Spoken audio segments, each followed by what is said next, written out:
বিসমিল্লাহির রহমানির রহিম। রাশিয়ার প্রেসিডেন্ট পুতিন ভারত এসেছে। রাশিয়ার প্রেসিডেন্ট পুতিন ভারত আসা মানে আমেরিকার সবচেয়ে বড় গাত্রদাহ হওয়া। এটা যেন ভারত এই সময় পুতিনকে অভিনন্দন জানিয়ে তাকে তার সাথে বিভিন্ন ব্যাপারে চুক্তিবদ্ধ হচ্ছে। আমার কথাটি হলো ও জায়গায় না। আমার কথাটি হলো যে বাংলাদেশের যে পরিস্থিতি এখন, এটা দিনের আলোর মতো স্পষ্ট হয়ে গেছে যে বাংলাদেশ এখন পাকিস্তানের করত রাজ্যে পরিণত হয়েছে। বাংলাদেশে পাকিস্তানিদের গোয়েন্দাদের আনাগোনা, পাকিস্তানের জেনারেলদের আসা যাওয়া এবং এই প্রথম স্বাধীনতার পর 53-54 বছর পর এই পাকিস্তান এবং বাংলাদেশ সরাসরি বিমান চালু হয়েছে। আরেকটি ব্যাপার দেখেন, পাকিস্তান জঙ্গি রাষ্ট্র, তাদেরকে যুক্তরাজ্য স্টুডেন্ট ভিসা বন্ধ করে দিয়েছে। সাথে সাথে বাংলাদেশের সাথে তাদের সম্পর্ক, এই জন্য বাংলাদেশকেও স্টুডেন্টদের এই ভিসা বন্ধ করে দিয়েছে। যাক, সে কথা বলছি না। বাংলাদেশ, আমি যে কথাটি বলতে চাই, স্মরণ করে দিতে চাই, যখন বঙ্গবন্ধু স্বাধীনতা ডাক দিয়েছিল 71 সালে, সারা পৃথিবীর পরাশক্তিগুলো, এমনকি চীনও আমেরিকার সাথে ছিল, পাকিস্তানের পক্ষে ছিল। সারা পৃথিবী, একমাত্র ভারত তখন এতই গরিব ছিল যে যা ভাষায় প্রকাশ করার মতো না। এই ভারত, রাশিয়া সরাসরি বাংলাদেশের পক্ষে ছিল। আমরা যুদ্ধে 9 মাসে জয়ী হয়েছি। ভারত এবং ইন্দিরা গান্ধী যে পৃথিবীতে বিভিন্ন দেশে ঘুরে বাংলাদেশ সমর্থনে তিনি কাজ করে গিয়েছেন। আর এমনকি ভারত যে অবদান ছিল তা ভাষায়, একজন বাঙালি হিসাবে তা ভাষায় প্রকাশ করে তার কৃতজ্ঞতা বোধ শেষ করতে পারি না। কিন্তু আমি কথাটা এই জন্য আজকে কথাটাই বলছি যে এই পাকিস্তানের প্রেতাত্মার, পাকিস্তানের একটা অঙ্গরাজ্য বাংলাদেশ হয়ে গেছে। এটা দিনের অত কাগজ কলম হয় নাই, কিন্তু এমনকি বাংলাদেশে এখন পাকিস্তান জিন্দাবাদ বলে স্লোগানও দিতে শোনা যাচ্ছে অনেক জায়গায়। 1971 সালে সরাসরি যখন যুদ্ধ, ভারত পাকিস্তানের উপরে হামলা করলো, সম্ভবত 3রা ডিসেম্বরে, তখন কিন্তু এই যুদ্ধটা বাংলাদেশের মুক্তিযুদ্ধের থেকে এখন ভারত পাকিস্তান যুদ্ধের দিকে চলে গিয়েছিল। ওই সময় কিন্তু আমেরিকার থেকে 7ম নৌবহর পাঠানো হয়েছিল পাকিস্তানিদের পক্ষে যুদ্ধ করার জন্য। বঙ্গোপসাগরের কাছাকাছি চলে এসেছিল, কিন্তু পথিমধ্যে রাশিয়া তাদের 8ম নৌবহর দিয়ে ওটাকে আটকিয়ে দিয়েছিল। তো আজকে এই কথাটি এই জন্য বলছি, বাংলাদেশ কিন্তু আবার এই যে পাকিস্তানের করত রাজ্য হয়ে গেছে। এখন এই সময় এটা এমনই গুরুত্বপূর্ণ বাংলাদেশ আওয়ামী লীগের জন্য যে এই সময় কিন্তু পুতিন ভারতে এসেছে। আপনারা জানেন যে বঙ্গবন্ধু কন্যা শেখ হাসিনাকে ওখানে রেখেছে, কিন্তু আদর মানে অত্যন্ত একজন প্রধানমন্ত্রীর যে সুযোগ সুবিধা দেয় সেই সুযোগ সুবিধা দিয়ে ভারতে রাখা হয়েছে। অজিত দোভাল রিসিভ করে নিয়েছে, কিন্তু অজিত দোভাল এবং মোদি তাদের তত্ত্বাবধানে তিনি আছেন। তো একটা ছোট্ট বাচ্চাও বোঝে যে এই সময় যখন পুতিন এসেছেন, অবশ্যই শেখ হাসিনার ব্যাপারে মোদি একটা চিন্তা ভাবনা করবেন এবং পুতিনের নলেজে দিয়ে ভবিষ্যতে কিভাবে বাংলাদেশে শেখ হাসিনাকে আবার ফিরিয়ে আনা যায় সে ব্যাপারে একটা বৈঠক হবে। হয়তো আমি অনেককে ছোট করতে চাই না, অনেকে কিন্তু ফেসবুকে পুরানা ছবি দিয়ে শেখ হাসিনা, পুতিন এবং এই মোদি বৈঠক করছে, কিন্তু এগুলা কিন্তু পুরানা ছবি। শেখ হাসিনা যদি পুতিনের সাথে দেখাও করে এটা কেউ জানবে না, এমনভাবে এটা গোপনীয়ভাবে হবে, যেহেতু শেখ হাসিনাকে এখন এভাবে সরাসরি মিডিয়াতে এই আনছে না ভারত। তো এইসব গুজব, কিছু ছবি ছেড়ে পুতিনের সাথে যদি শেখ হাসিনার কথা হয়, তাহলে এটা এতই গোপনীয়তার হবে যেটা ভাষায় প্রকাশ করার মতো না।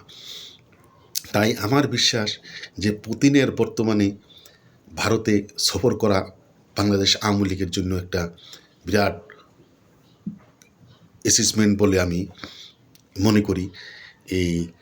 এই বৈঠকের পর ভারত, মোদি এবং পুতিনের বৈঠকের মধ্যে অবশ্যই না কোনোভাবে, যে কোনোভাবে হোক, শেখ হাসিনার ব্যাপারটা ঘটবে। কিন্তু এ ব্যাপারে রাশিয়া, পুতিন সিগন্যাল দিলে, আর পুতিনের সাথে এমনিও শেখ হাসিনারও আগেই সম্পর্ক আছে, চীনে জানে।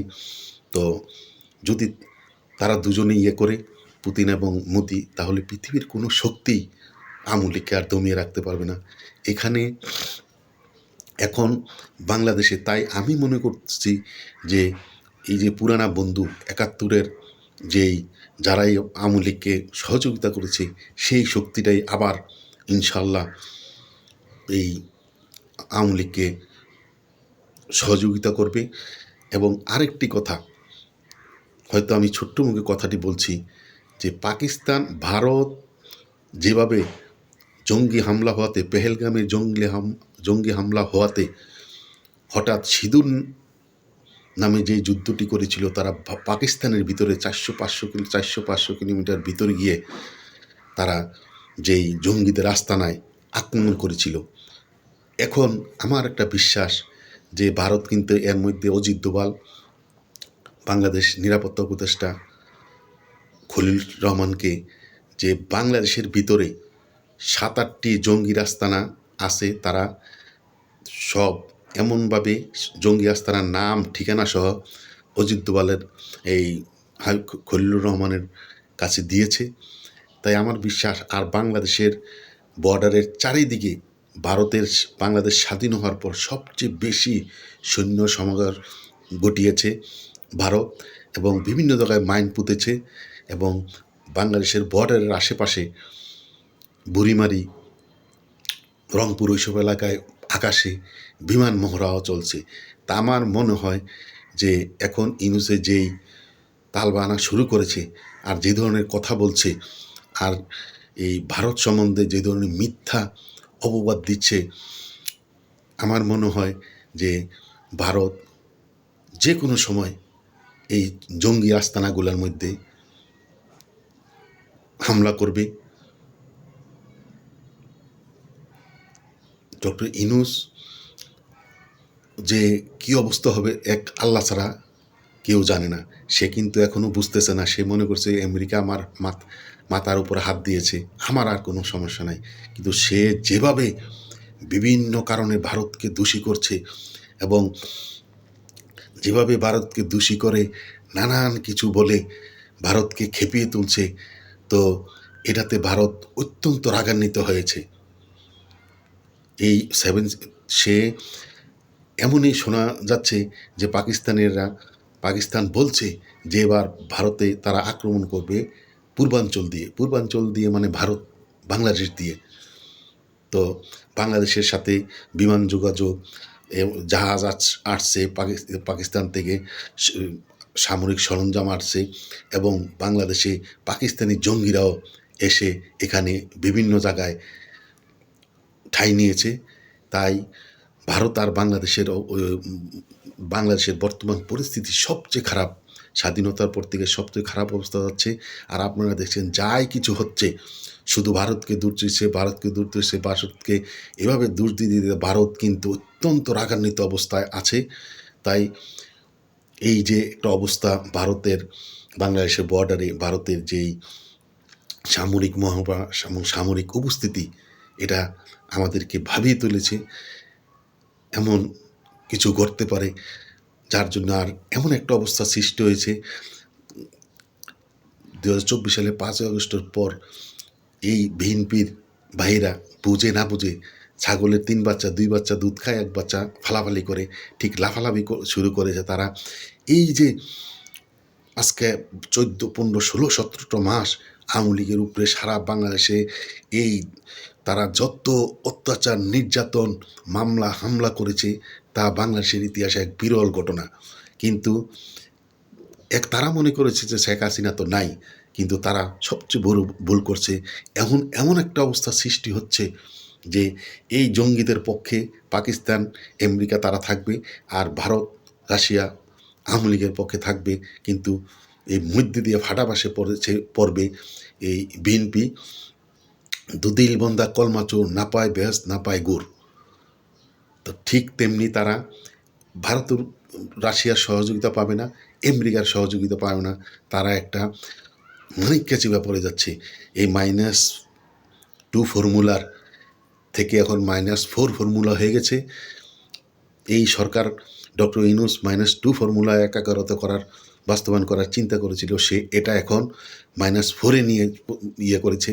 সে এখন মনে করছে যে শেখ হাসিনা নাই, জয় নাই, আর এখন খালেদা জিয়া এবং তারেক আর খালেদা জিয়া আজকে চলে যাচ্ছে, আর তারেক তো আসছে না। এই তারাই কিন্তু এক্সিট হচ্ছে। খালেদা জিয়া আল্লাহ বাঁচায়ও, কিন্তু তিনি হয়তো লন্ডন গিয়ে বেঁচে থাকে কিনা বেশি দিন এটাও বলা যায় না, কিন্তু তিনি আর আসছে না, এটা সত্য। এরপরে তারেক জিও আসবে না। তখন এমন একটা পরিস্থিতির সৃষ্টি হচ্ছে।